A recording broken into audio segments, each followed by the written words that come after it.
और यही ज़ख्म है जो मेरे पिता के दिल में अभी तक ताज़ा है। उनके नज़दीक तुम भी तुम्हारी माँ का खून हो, इसलिए वे तुम्हें स्वीकार नहीं कर पाते। किरण की आंखों में और ज़्यादा आंसू तैरने लगे थे। वह बहुत ही ज़्यादा हैरान होती आवाज़ में बोली, लेकिन हर्षित, वह भी तो मुझे पसंद नहीं करते। उन्होंने आज कितने गुस्से में बोले। मैं तो यहाँ सिर्फ आपके लिए आई थी, मगर सब मुझे बुरा भला कह रहे हैं। इससे अच्छा होगा कि मैं वापस ही चली जाऊँ।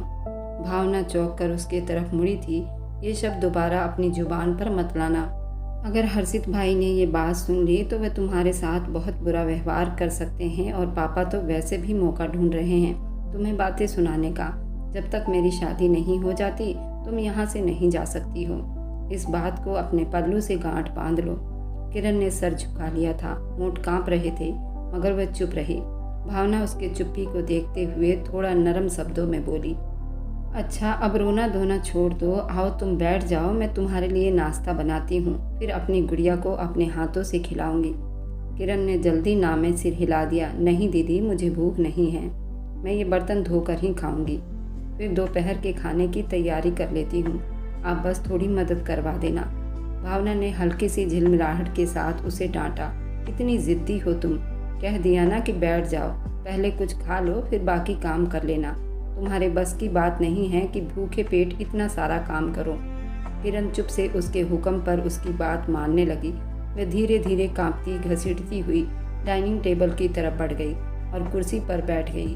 किचन में अब सिर्फ चूल्हे की हल्की सी आवाज़, भावना के बर्तन रखने की खनक बाकी रह गई थी। किरण का दिल अभी भी बोझल था, लेकिन भावना के शब्द में छुपी हुई हमदर्दी ने जैसे थोड़ा सा उसे सहारा दिया था।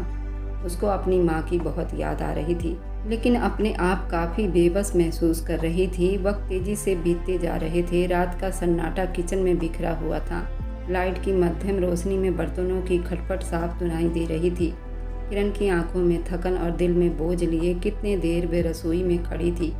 साबुन की झाग हाथों में चमक रही थी। आंसू उसके गालों पर बहते, कभी साबुन के झाग में मिल जाती तो कभी गर्दन पर लटक जाती। वह बर्तन धोते हुए जैसे अपनी उदासी को धोने की कोशिश कर रही थी। अचानक उसे अपनी पीठ पर किसी के आने का एहसास हुआ था। उसके दिल में धड़कन बड़ी तेज हुई थी। उसने घबराहट में पलटकर देखा तो हर्षित हाथ बांधे गहरी ठंडी निगाहों के साथ दरवाजे के पास खड़ा था। उसकी आंखों में अजीब सा असर था, जैसे शक और गुस्सा अब भूल गया हो। किरण के हाथों से बर्तन कांपते हुए दोबारा सिंक में गिर पड़े थे। वो बहुत ज़्यादा उलझ गई थी और हल्की सी कांपती आवाज़ में बोली, आप यहाँ? हर्षित धीरे से कदम बढ़ाते हुए बोला, इतनी रात गए तुम यहाँ क्या कर रही हो? वह हड़बड़ाती हुई बोली, किचन साफ कर रही थी। आंटी ने कहा था कि सब कुछ समेट कर ही सोना है। अभी कुछ देर पहले मेहमान गए हैं तो बर्तन ज़्यादा थे। हर्षित ने गहरी नज़र उस पर गाड़ी और फिर धीरे से बोला, दोपहर में रो रही थी तुम? किरण ने जल्दी से गर्दन झुकाकर नाम में सिर हिलाया था, लेकिन उसके कांपते होंठ और भीगी आंखें खुद ये गवाही दे रहे थे। हर्षित अचानक उसके पास आया तो किरण ने बेकाबू होकर अपने कदम पीछे हटाए, मगर अगले ही पल उसके दोनों हाथ किरण के बाजू पर थे। उसने उसे दीवार से चिपकाकर कैद कर लिया था। झूठ भी कहना आता है तुम्हें? वह धीरे से मगर खतरनाक शब्दों में बोला। किरण ने डरते डरते दोबारा मना किया।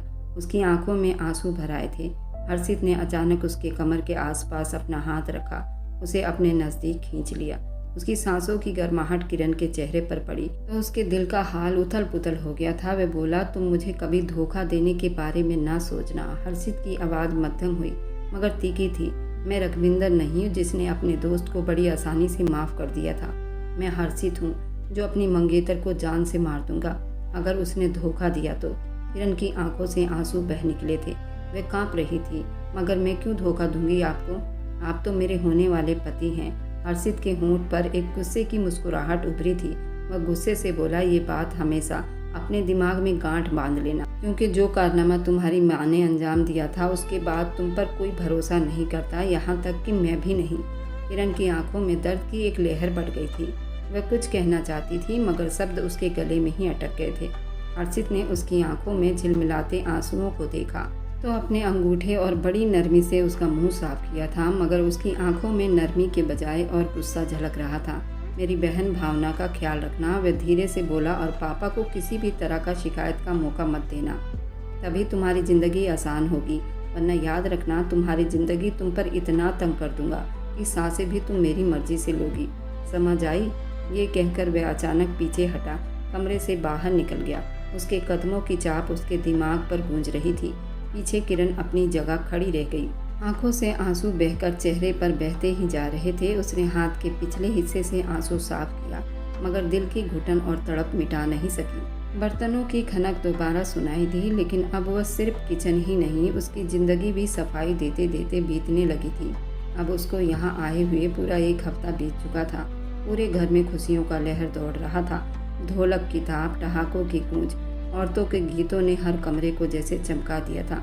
बड़े आंगन में कुर्सियां जमी हुई थी, किचन से खुशबू उठ रही थी, मेहमानों का शोर बिखरा हुआ था। ऐसे माहौल में किरण किचन से थक कर बड़े खामोशी के साथ बाहर निकली थी कि भावना तेजी से उसके पास आई। भावना ने अपनी सांसों को थोड़ा कंट्रोल किया, फिर बोली, मम्मी कह रही हैं कि सारे कमरे भर गए हैं। मेरे कमरे में भी बुआ और चाची की बेटियां हैं। उन्होंने कहा है कि तुम भाई के कमरे में ही सो जाओ, ठीक है? ये कहकर वह तेजी से पलटने ही वाली थी। किरण ने घबराकर उसकी कलाई थाम ली। किरण के चेहरे पर डर की लकीर खींची थी। वह कांपती हुई आवाज़ में बोली, नहीं दीदी, मुझे उनके कमरे में नहीं सोना, मैं आंगन में सो जाऊंगी। भावना ने जल्दी नाम में सिर हिला दिया। हल्की सी झिलमिलाहट से बोली, पागल हो गई हो क्या? आंगन में अब सारे लड़के सो रहे हैं, तुम कैसे वहाँ सो सकती हो? शादी का घर है, ये सब चलता ही रहता है। वो फिर हल्का सा मुस्कुराकर बोली, पता नहीं मम्मी ने इतनी जल्दी क्यों ढोलक रख ली है। सारे रिश्तेदारों को बुला लिया है, जबकि शादी में अभी पूरा 2 हफ्ता बाकी है। खैर तुम बस भाई के कमरे में सो जाओ, मुझे देर हो रही है, मेरा सब इंतजार कर रहे हैं। किरण की आंखों में घबराहट पड़ गई थी। वह धीरे आवाज़ में बोली, नहीं दीदी, मुझे उनके पास नहीं जाना। आपको क्या हो गया है? मैं उनके साथ कैसे सो सकती हूँ? भावना रुक गई और एक नज़र उस पर डालकर धीरे से बोली, क्यों नहीं सो सकती हो? वह तुम्हारे पति बनने वाले हैं, उनके साथ सोना तुम्हारे कर्तव्य है। और भाई तो कब के सो चुके होंगे, तुम बस चुपचाप जाकर लेट जाना, उन्हें पता भी नहीं चलेगा। किरण के होंठ कांपे, मगर दीदी, अगर वे गुस्सा कर गए तो? उसकी आवाज़ तो पहले ही उसके हलक में ही दब गई थी। भावना बात काटते हुए गंभीरता से बोली, देखो किरण, अभी ज़्यादा तमाशा मत बनाओ। पापा ने भी मुझे खास कर कहा है कि तुम्हें समझाऊं। तुम बाहर बिल्कुल नहीं सोओगी, घर में बहुत मेहमान हैं, लड़के भी हैं, मम्मी ने भी यही कहा है। तुम्हें अगर अपना और मेरा सुकून चाहिए तो बस भाई के कमरे में ही जाकर सोना होगा। और वैसे भी सुबह पूजा आराधना के समय तुम बाहर आ जाना, किसी को पता भी नहीं चलेगा। किरण के कदम जैसे जमीन में धंस गए थे। दिल बड़ी बेचैन था, सांस उखड़ रही थी। कमरे के दरवाजे पर झांकती रोशनी, हंसी की आवाज़ें उसके दिल पर और ज़्यादा बोझ डाल रही थी। वह धीरे से बोली, दीदी, मैं सच में बहुत डर रही हूँ। भावना ने उसके गाल पर हाथ रखकर उसे तसल्ली दी। डरने की कोई ज़रूरत नहीं है, भाई कुछ नहीं कहेंगे, वे सो गए होंगे, तुम जाकर आराम से लेट जाना, अभी वक्त है, सब कुछ ठीक हो जाएगा। ये कहकर वह जल्दी से वापस आंगन की तरफ बढ़ गई, जहाँ ढोलक पर गीत गाए जा रहे थे। किरण एक पल के लिए वहीं खड़ी रही। दिल में अजीब से डर पैदा हुआ। दरवाजे के शोर, मेहमानों के ठहाके, औरतों की आवाज़ के बीच उसका डर और ज़्यादा गहरा हो गया था। वह जानती थी अगर नहीं गई तो सबके सवालों का सामना करना पड़ेगा। अगर गई तो अपने ही डर से मर न जाऊं। चेहरे पर उलझन, आंखों में आंसू लिए वे धीरे धीरे कदम उठाने लगी, जैसे हर कदम उसके दिल पर भारी बोझ डाल रही हो। कॉरिडोर की रोशनी मध्यम थी। दूर से ढोलक की तापों की आवाज़ सुनाई दे रही थी। उसके दिल की धड़कनें तेज हो रही थी। हर्षित के कमरे का दरवाज़ा सामने था। उसके हाथ कांप रहे थे, कुंडी पर जाकर रुके थे। अब वह खुद को इस बात के लिए मना रही थी कि जाए या ना जाए। एक कदम आगे बढ़ाती तो दिल पीछे खींच लेता, लेकिन पीछे भी नहीं जा सकती थी। उसकी हालत ऐसी थी जैसे कैदी को खुद अपने ही फैसले के कैद खाने में धकेल दिया गया हो। कुछ पल बाद वह कमरे में दाखिल हुई। कमरे की चुप्पी ऐसी थी जैसे दीवारों ने भी अपनी सांसें रोक रखी हो। बाहर ढोलक की आवाज़ धीमी हो चुकी थी, मगर अंदर एक और जंग शुरू होने वाली थी। किरण घबराई हुई थी, धीरे से जाकर बिस्तर के कोने पर लेटी थी। दिल की धड़कनें इतनी तेज थी कि लग रहा था कमरे का सन्नाटा उसे अब क्या देने वाला है। उसने आंखें बंद कर ली थी, लेकिन कुछ पल बाद अचानक से बिल्कुल सिहर उठी थी। हर्षित ने अपने बाजुओं में उसको भर लिया था। उसने आंखें फाड़कर घबराकर उसे हिलने की कोशिश की, मगर उसके बाजू के कैद ने उसे और ज़्यादा बेबस कर दिया था। हर्षित के होंठ उसके कान के पास आकर रुके थे। शोर मत करो, आज मैं तुमसे अपना अधिकार लेना चाहता हूँ। किरण का चेहरा एकदम सफ़ेद पड़ गया था। वह कांपती होठों से बोली, छोड़िए मुझे, क्या हो गया है आपको? अभी मेरी शादी आपसे नहीं हुई है आप ऐसा क्यों कर रहे हैं? हर्षित के होठों पर एक कड़वी मुस्कुराहट उभरी थी। छोड़ो इन सब फालतू बातों को। मैं शादी के नाम पर कब तक लटकता रहूँगा? अब तो 10 साल बीत गए हमारी मंगनी को। मैं बस इंतज़ार ही करता रह जाऊँगा। अब और ज़्यादा बर्दाश्त नहीं कर पा रहा। मम्मी ने तुम्हें इसलिए मेरे कमरे में भेजा होगा ताकि आज मैं तुम्हें अपना बना लूँ। किरण ने दोनों हाथ उसके सीने पर रखकर उसे धकेलने की कोशिश की। नहीं, आप मेरे साथ ऐसा कुछ भी नहीं करेंगे। अगर मैंने आपकी बात मान ली तो मैं अपने माँ बाप को क्या मुंह दिखाऊंगी? उन्होंने मुझ पर भरोसा करके यहाँ भेजा है। मैं उनका भरोसा नहीं तोड़ सकती। हर्षित की आंखों में एक पल के लिए गुस्से की चमक दौड़ी थी। उसके चेहरे के पास झुककर धीमी आवाज़ में बोला, मैं तुम्हारा कोई आशिक नहीं हूँ। मैं तुम्हारा होने वाला पति हूँ और होने वाला पति अपने मंगेतर पर अधिकार रखते हैं, क्योंकि मैं तुम्हें ही चाहता हूँ। तुम्हारे सिवा किसी को नहीं चाहता और ये कोई पाप नहीं। इसलिए फालतू बातों को अपने दिमाग से निकाल दो और चुपचाप पड़ी रहो। किरण की आंखों में आंसू तैर रहे थे।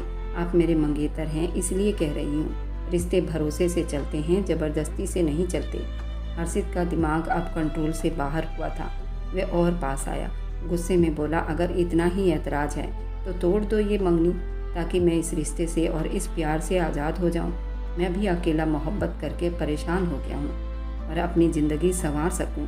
कब तक इंतज़ार करूँगा? अब मैं पूरा 30 साल का हो गया हूँ और मेरी माँ कहती है अभी 1 साल और। ये कहाँ का इंसाफ है? किरण कांपते हुए बोली, मंगनी तोड़ना इतना आसान है? उसके होंठ कांप गए। आपको यही हल नज़र आता है? हर्षित की नज़रें भारी हो गई। हल तो यही है, या फिर वही करो जो मैं चाहता हूँ। आज ही फैसला होगा। तुम मेरे साथ रहना चाहती हो या नहीं? किरण ने गहरी सांस ली और कांपती आवाज़ में बोली, मैं आपसे मोहब्बत करती हूँ और मोहब्बत का ये मतलब नहीं कि मैं शादी से पहले ये सब करूँ। मुझे अपने माँ बाप का इज्जत का ख्याल भी रखना है। मैं उनका विश्वास कभी नहीं तोड़ूंगी। अगर आप ज़बरदस्ती करेंगे तो आप मुझे पा तो लेंगे, मगर मेरा दिल हमेशा के लिए आपसे दूर होता चला जाएगा। ये फिर रिश्ता सिर्फ बोझ बनकर रह जाएगा। हर्षित पल भर के लिए चुप हुआ था। उसके हाथ की पकड़ ढीली हुई, मगर आंखों में गुस्से की आग झलक रही थी। वह उसको धक्का देते बोला, ये ढोलक इसलिए रखी गई थी ताकि मैं आज फैसला करूं। वह भारी शब्दों में बोला, पापा कभी भी हमारी शादी नहीं होने देंगे। ये सब उन्हीं का फसाद है, इसलिए मुझे मजबूर मत करो किरण, वरना मैं खुद को भी नहीं रोक पाऊंगा। किरण ने भीगी आंखों से उसकी तरफ देखा। देखो, मुझे अब कोई भी बात नहीं करनी, सीधा फैसला करना है। अगर तुम मुझसे मोहब्बत करती हो तो आज ही सब फैसला होगा। उसके अंदर की आग अब उबल रही थी। आज मुझे मेरा अधिकार चाहिए। वे कांपती हुई आवाज़ में बोली, नहीं, ये सब बाद में होना चाहिए, अभी नहीं। मुझे डर लग रहा है। मगर उसने उसकी एक भी बात को नहीं सुना, सब नज़रअंदाज कर दिया। उसका हाथों का दबाव उसके जिस्म पर बराबर चल रहे थे। वह अपने हाथों से उसे रोकती रही, आंखों में डर के साए लहराते रहे, मगर उसका जुनून उस पर बढ़ता गया। उसने अपने होठों की आग उसके होठों को मिठास से जोड़ना शुरू कर दिया। उसकी सांसें अब उखड़ने लग गई थी। वह तड़प रही थी, मगर वह पल पल उसकी हिम्मत को कमज़ोर करने लगा था। जैसे तूफान के आगे नाजुक चिराग बुझ जाती है और सर झुका देती है, वह डर के आगे में घिरी हुई थी। मगर उसके जिद और आग ने उसे हरा दिया था। कुछ पल के बाद थक चुकी थी। वह हर्षित को अपने आप से दूर नहीं कर पा रही थी। हर्षित से मोहब्बत तो वह भी करती थी, लेकिन उसके दिल में ये डर था कि अभी मेरी शादी नहीं हुई और ये सब अच्छा नहीं है। हर्षित के सामने वो बेजान पड़ गई थी। हर्षित बराबर उसके जिस्म से उसकी धड़कनों को चुराने की कोशिश कर रहा था। उस कोशिश में वो कामयाब हो गया था। और फिर एक पल ऐसा आया जब उसने अपनी आंखें मूंद कर सब उसके लिए सौंप दिया था। जैसे कोई जंजीरों से आज़ाद नहीं हो सका तो उन्हीं जंजीरों को अपनी किस्मत मान लिया और उस पर पूरी तरह से हावी हो चुका था। किरण को हिलने भी नहीं दे रहा था और वह चाहकर भी कुछ नहीं कर सकी थी। उसने एक एक करके उसके सारे कपड़े उतार दिए और उस रात वह हुआ जिसका वह सपने में भी नहीं सोच सकती थी। वह भी उसके सुकून को देखती उसे अपने आप को सौंप गई थी। सारी रात उस कमरे में किरण की सिसकियां गूंजती रही। हर्षित उस पर अपनी पूरी जवानी निछावर कर रहा था। आधी रात तक तो वह उसके ब्यूटी बॉल और उसके होंठों को ही चूमता रहा, उसकी सांसों को अपने अंदर पिरोता रहा। वह भी उसके इस तरह प्यार करने पर अपने आप को अब सिंदूरी महसूस कर रही थी। सब कुछ अपना हर्षित को सौंप चुकी थी। उसके सीने में मुंह छुपाकर अपना एहसास दिला रही थी। अब हर्षित अपनी मोहब्बत की चरम सीमा पार करता किरण की चीखें निकलवा चुका था और फिर इसके बाद उसकी आहें और सिसकियां सारी रात चलती रही। सारी रात दो दीवाने एक बिस्तर पर प्यार के समुंदर में गोते लगाते रहे। बाहर के आंगन में गीत और ठहाके चलते रहे।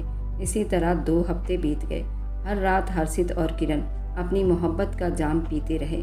भावना के शादी का दिन भी आ गया था। शादी भी अच्छे से बीत गया था। भावना विदा होकर अपने ससुराल चली गई, लेकिन किरण को जाने नहीं दिया गया था। उसे रोक लिया गया था।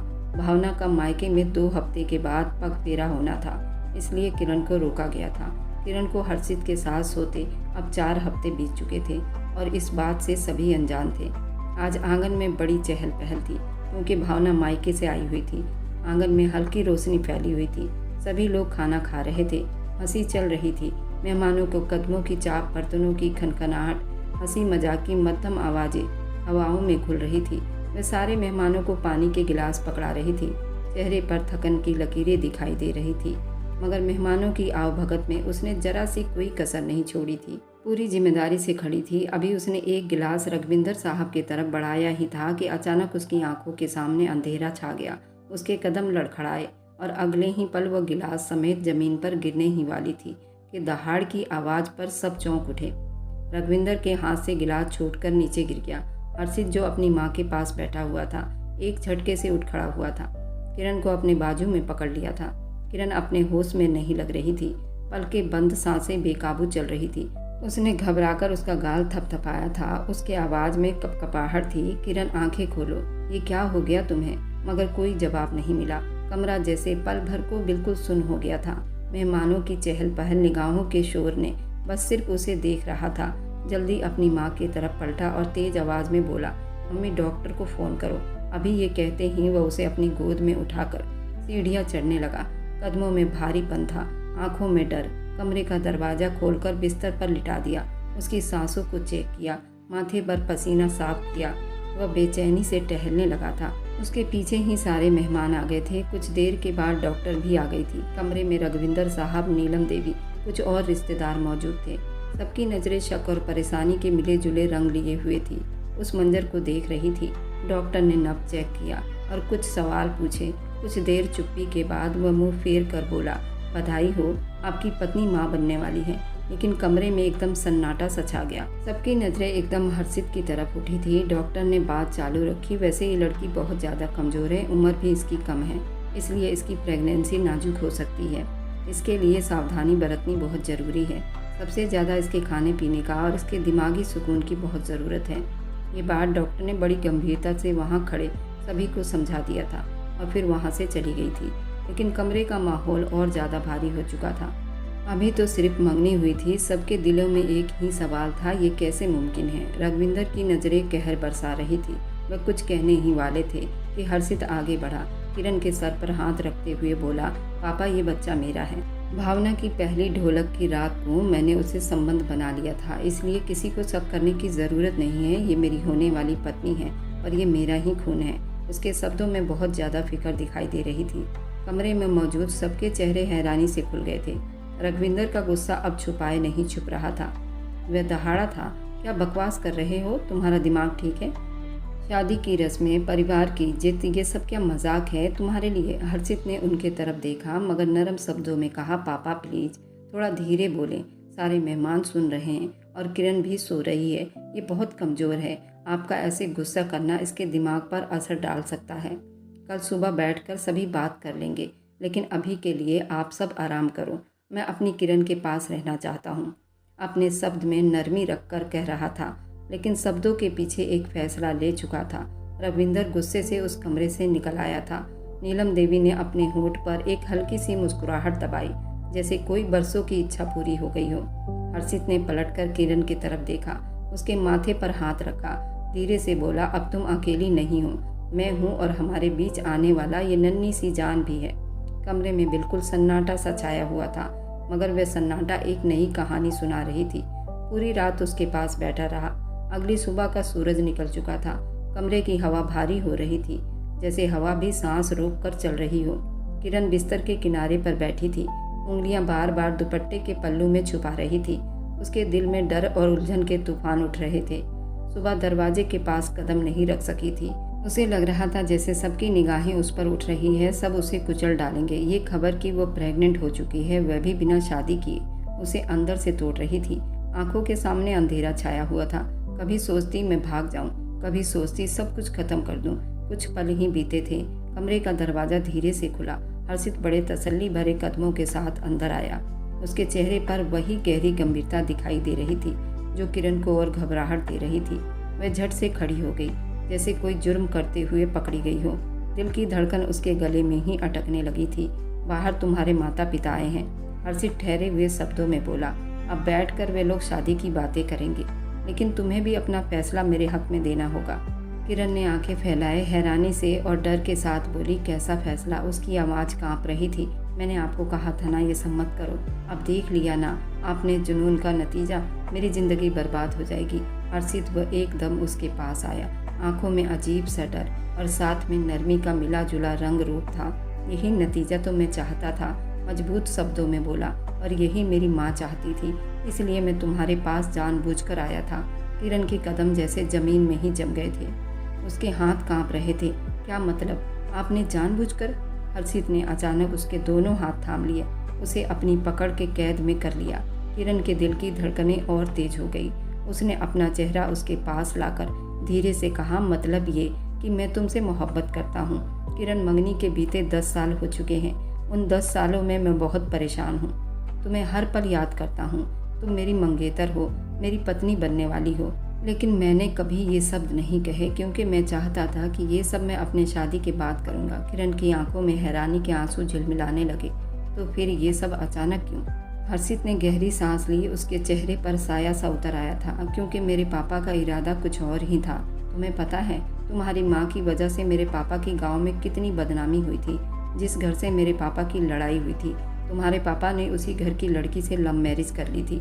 मेरे पापा ने तुम्हारे पापा की शादी अपने कज़न से तय की हुई थी, लेकिन तुम्हारे पापा ने पहले ही लव मैरिज कर ली और फिर मेरे पापा की बहुत बदनामी हुई थी। फिर उसके बाद तुम्हारे पापा ने उस लड़की से शादी कर ली थी। इसकी वजह से सब कुछ बर्बाद हो गया था। मेरे पापा दिल से उनसे बहुत नफरत करने लग गए थे, क्योंकि सारे परिवार वाले उनसे नफरत करने लगे थे। किरण की सांस अटक गई थी। मेरे दादा ने दोनों दोस्तों को आपस में मिलाने के लिए मेरी मंगनी तुम्हारे साथ करवा दी थी, लेकिन मेरे पापा ने ये मंगनी सिर्फ बदले की आग में की थी। वह भी यही चाहते थे, तुम्हारे पापा की तरह मेरी शादी कहीं और कर दें, ताकि उनके दोस्त का दिल भी इसी तरह टूटे जैसा उनका दिल टूटा था। लेकिन मेरी माँ ये नहीं चाहती थी। मैं कभी भी किसी कीमत पर भी ये ना होने देता, क्योंकि मैं तुम्हें सच में मोहब्बत करने लग गया था। हमने फैसला किया था कि तुम्हें बचाएंगे, इसलिए हमने ये सब प्लान बनाया था, वरना तुम्हें इतनी जल्दी यहाँ लाने का कोई इरादा नहीं था। किरण का दिल जैसे उन पत्थरों से आज़ाद हुआ था और फिर उलझन भी हो गया था। वह कांपती आवाज़ में बोली, तो नीचे जाकर मुझे क्या करना होगा? हर्षित ने उसके हाथ और ज़्यादा मजबूती से थामे। बस ये कि सबके सामने बताना होगा कि तुम भी मुझसे प्यार करती हो, और ये सब मेरी मर्जी से हुआ है। मुझे सिर्फ तुम्हारा साथ चाहिए। किरण की आंखों से एक आंसू बहकर गालों पर लुढ़का था। वह धीरे से बोली, आप सच में मुझसे मोहब्बत करते हैं? हर्षित ने उसके गालों पर हाथ रखा, आंखों में गहरी सच्चाई के साथ बोला, बेहद मोहब्बत करता हूँ मेरी जान, तुम मेरी सब कुछ हो। किरण के चेहरे पर मुस्कुराहट उभर आई थी। उसने सर झुका लिया। दिल की धड़कनें नरम सी मुस्कान में बदल गई थी और वे उसका हाथ थामे चुप से खड़ी, जैसे फैसला कर चुकी थी कि अब जो भी होगा वह अकेली नहीं है। कमरे में अब बिल्कुल सन्नाटा था, मगर ये सन्नाटा पहली बार उसके लिए थोड़ा सुकून लेकर आया था। कुछ देर के बाद आंगन में थोड़ा सा सन्नाटा छाया था। सिर्फ घड़ी की टिक टिक सुनाई दे रही थी। रघविंदर की आंखों में गुस्सा साफ झलक रहा था। वह अपने दोस्त उत्कर्ष को घूरते हुए बोले, देख लिया उत्कर्ष साहब, आपकी बेटी का चाल चलन। हम तो इसे यहाँ शादी की तैयारी के लिए लाए थे, मगर उसने अपना ही खेल रचा लिया। ऐसी घटिया परवरिश दी है तुमने और तुम्हारी पत्नी ने। उत्कर्ष साहब का चेहरा गुस्से से लाल हुआ था। वह भी अपनी कुर्सी से सीधे हुए और बोले, अगर मेरी बेटी ने कुछ किया है तो क्या तुम्हारा बेटा हाथ पर हाथ रखकर बैठा था? वह भी मंगेतर है उसका। तुम सिर्फ अपनी औलाद को अच्छा साबित करने पर तुले रहते हो। वहाँ के माहौल में थोड़ा तनाव बढ़ता ही जा रहा था। अचानक हर्षित अपनी जगह से उठ खड़ा हुआ। उसकी नज़रें गुस्से से तिलमिला रही थी। खबरदार, उसकी आवाज़ गूंजी, खबरदार, अगर आप दोनों में से किसी ने भी मेरे मंगेतर के किरदार पर उंगली उठाई तो मैं भूल जाऊंगा कि आप दोनों मेरे कुछ लगते भी हो।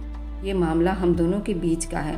ठीक होगा कि आप लोग यहाँ बैठकर अब शादी के बारे में सोचें और बाकी सब कुछ हमारे सर पर छोड़ दें। रघविंदर साहब भड़कने ही वाले थे कि उत्कर्ष साहब ने अपनी बेटी की तरफ देखा। उनकी आंखों में सवाल थे। किरण के दिल की धड़कनें अब तेज हो रही थी। वह घबराहट के मारे अपनी हिम्मत जमा कर रही थी। पापा, मैं तैयार हूँ। हम दोनों एक दूसरे को अपनी मर्जी से स्वीकार कर चुके हैं। हम एक दूसरे से प्यार करते हैं। ये शब्द निकलते ही उसकी आवाज़ कांप रही थी, मगर उसकी आंखों में एक सच्चाई की रोशनी झलक रही थी। हर्षित ने जल्दी उसकी तरफ देखा। उसकी आंखों में मुस्कुराहट और सुकून उभर आया, जैसे दुनिया की सारी जंग अब उसने जीत ली हो। रघविंदर गुस्से से बोले, तुम चुप रहो किरण, ये तुम्हारी बात करने की जगह नहीं है। हर्षित ने जल्दी जवाब दिया, ये क्यों चुप रहे?